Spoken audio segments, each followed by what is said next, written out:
Bienvenidos, damos gracias a Dios por su cobertura y su fiel cuidado, por sus grandes misericordias que son nuevas cada mañana. En esta ocasión se salvará a la mujer engendrando hijos, el gran interrogante, y vamos a leer 1 de Timoteo 2, del 12 al 15. Porque no permito a la mujer enseñar ni ejercer dominio sobre el hombre, sino estar en silencio, porque Adán fue formado primero, después Eva, y Adán no fue engañado sino la mujer, sino que la mujer, siendo engañada, incurrió en transgresión, pero se salvará engendrando hijos, si permaneciere en fe y amor y santificación con modestia. Entonces, en esta oportunidad vamos a mirar este interrogante: ¿se salvará la mujer engendrando hijos? Este cuadro no es literal, no es literal. Pero antes de mirarlo, vamos a hablar un poco de 1 de Corintios 14, 34, 35, que juntamente con estos versículos, algunos concilios o denominaciones han querido limitar el servicio de la mujer, trayendo esto como una doctrina y dándole esa aplicación. Entonces, necesitamos dilucidar esto, que sea la misma escritura que nos muestre si esto es así. Y para ello tenemos que mirar un poquito en 1 de Corintios 14, el contexto histórico y el momento particular de esa congregación a la cual el apóstol Pablo se estaba dirigiendo, y que más que todo lo que muestra ahí la escritura, lo que podemos discernir es el celo del apóstol Pablo por el orden en el culto a Dios en esa congregación, porque hubiese un orden. Más que todo tiene que ver eso como con ese celo de él por el orden en medio del servicio, en medio del culto a Dios en esa congregación. Es lo que se puede discernir ahí. El servicio a Dios no tiene género. No tiene género, si es hombre o mujer, no tiene género. No hay esa parte en las escrituras. Por ejemplo, vemos en el libro de Génesis, en el capítulo 29, donde habla de Rebeca, que era la pastora del rebaño de su padre. También podemos mirar en Lucas, en el Evangelio de Lucas, en el capítulo 14, donde Jesús, cuando le dijo a María que había escogido esa buena parte, la cual no le sería quitada. Y así mismo podemos ver ahí mismo en 1 de Corintios, en el capítulo 11:5, donde dice que toda mujer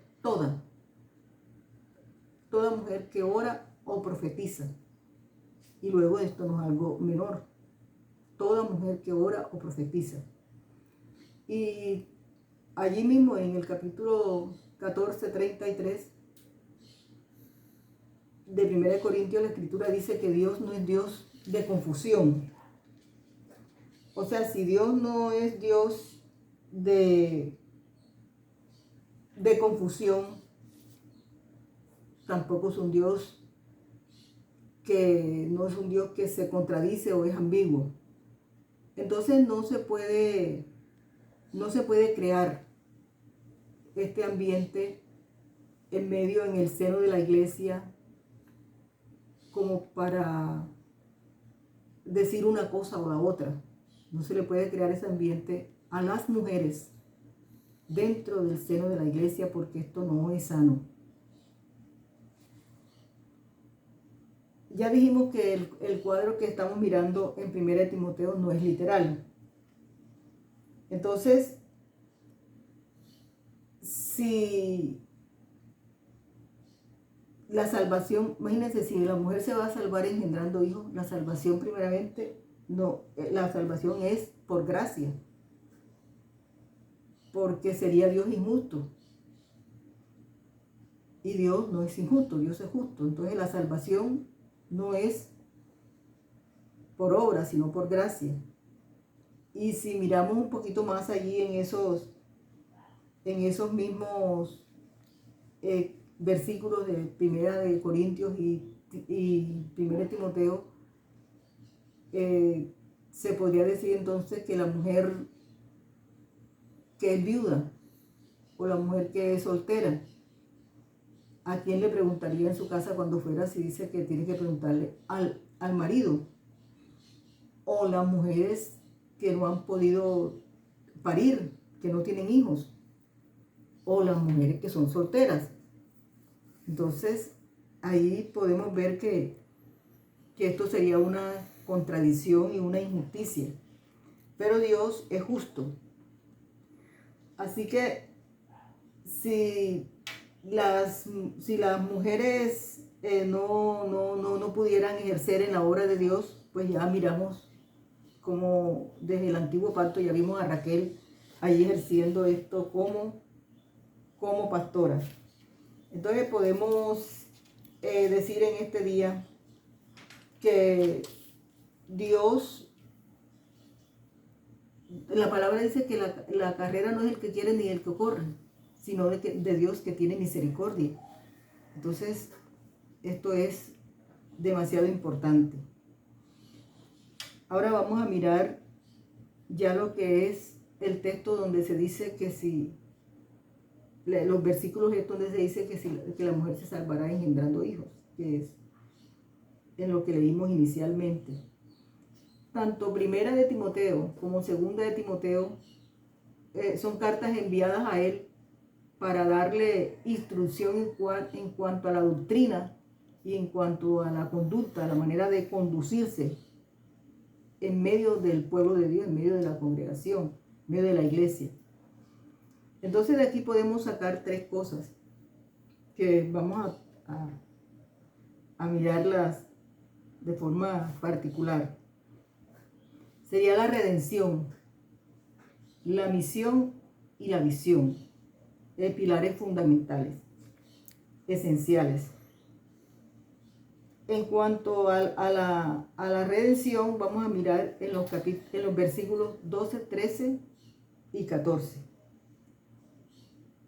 Estos versículos dicen claramente, no habla de maridos y mujeres, tampoco habla de las mujeres, habla de la mujer, es singular.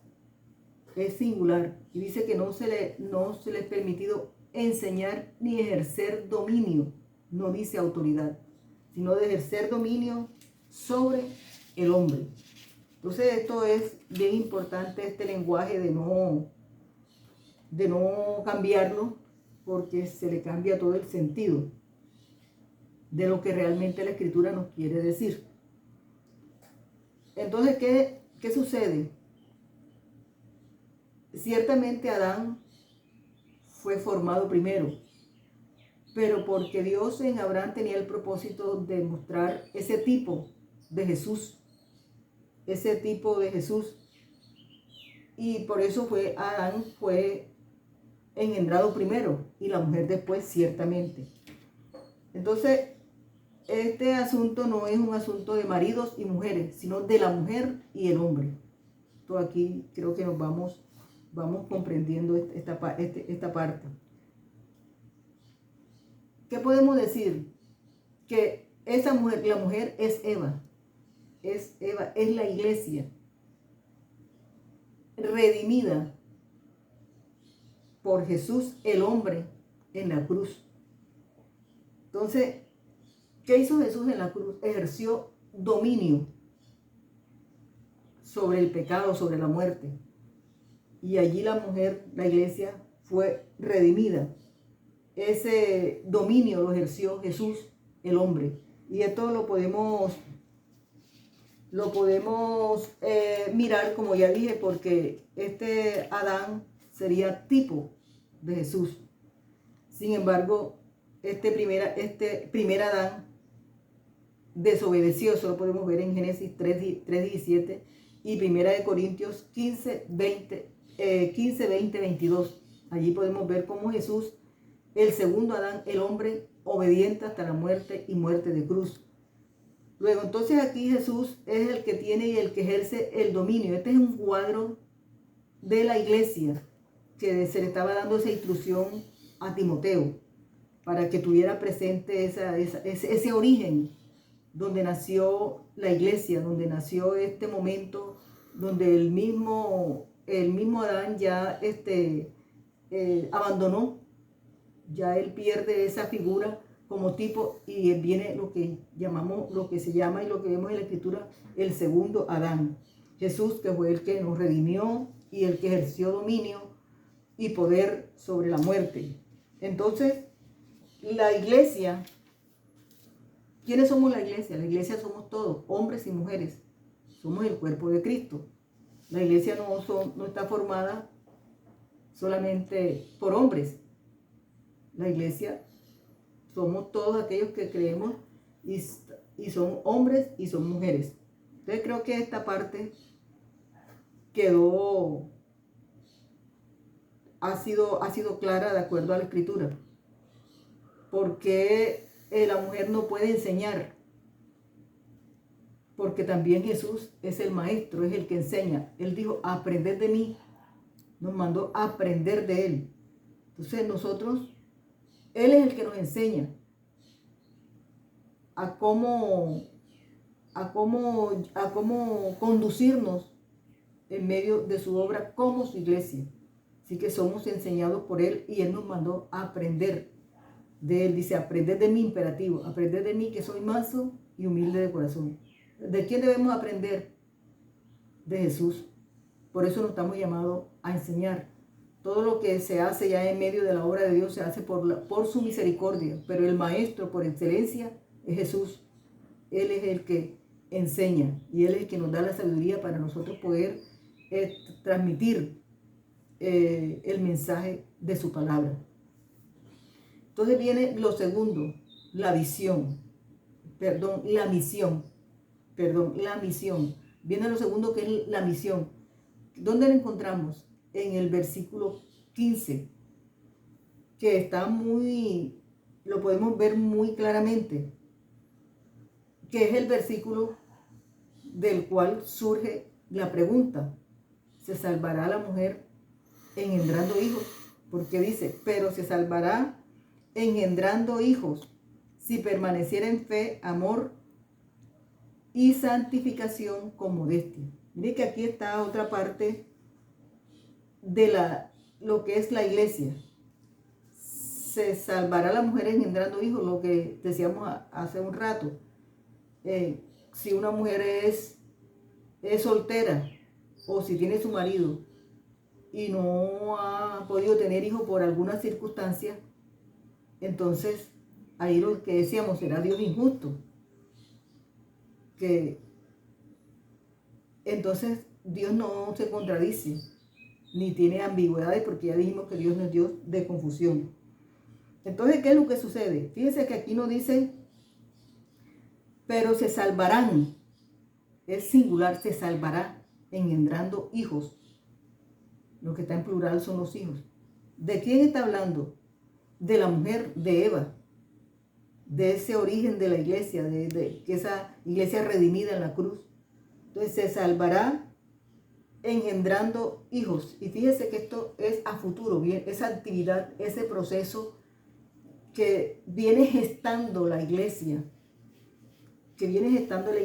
ese proceso de gestación. ¿Y quién engendra a los hijos? Dios el Espíritu Santo. Y esto lo vemos en el Evangelio de Juan 1:12. Dice, mas a todos los que le recibieron, a los que creen en su nombre, le dio la potestad de ser llamados hijos de Dios, los cuales no son engendrados ni de sangre, ni de carne, ni de voluntad de varón, sino de voluntad de Dios. Fíjense cómo esta escritura nos lleva a esto de engendrando hijos. Porque en la iglesia se da ese proceso a futuro de gestación. Y va formando, se va formando, y viene Dios y es el que engendra. Es el que engendra a los hijos. Por eso es que no hay hijos espirituales ni de pastoras, ni de pastores, ni nada. Que mi padre espiritual o mi madre espiritual no. Porque somos engendrados de parte de Dios. Él es el Padre. Por eso cuando los discípulos le dijeron a Jesús, enséñanos a orar, Él les dijo, cuando oran diciendo, Padre nuestro que estás en los cielos, porque somos nacidos de un mismo Padre. Tenemos una misma fe. Entonces no tenemos, por lo tanto, padres espirituales humanos o madres espirituales, porque contradice lo que es la palabra. Es más, el mismo Evangelio de Mateo dice, no llaméis Padre a nadie en la tierra, porque uno es solo vuestro Padre que está en los cielos. Entonces, ya mirada esta parte, cómo fue la iglesia redimida, esa mujer Eva en el principio, la iglesia, ese cuadro allí espiritual, viene ahora la parte de lo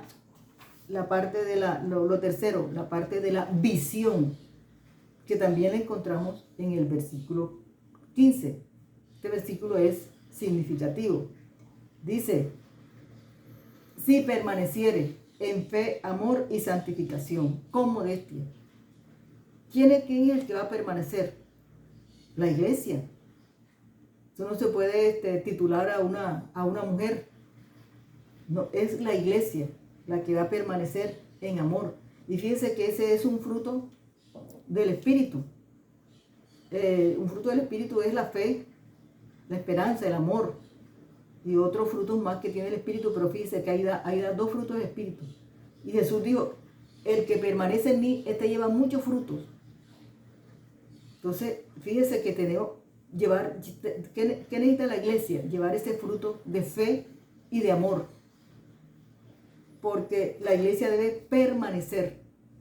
Somos llamados a permanecer. De hecho, dice la misma escritura, el que permaneciera hasta el fin, será salvo. Entonces, el proceso y también la santificación. La santificación es el proceso en el cual está cada creyente. Porque Dios es santo, pero nosotros estamos llamados a ser santos, a ir en esa santificación. Entonces, esta palabra en este día,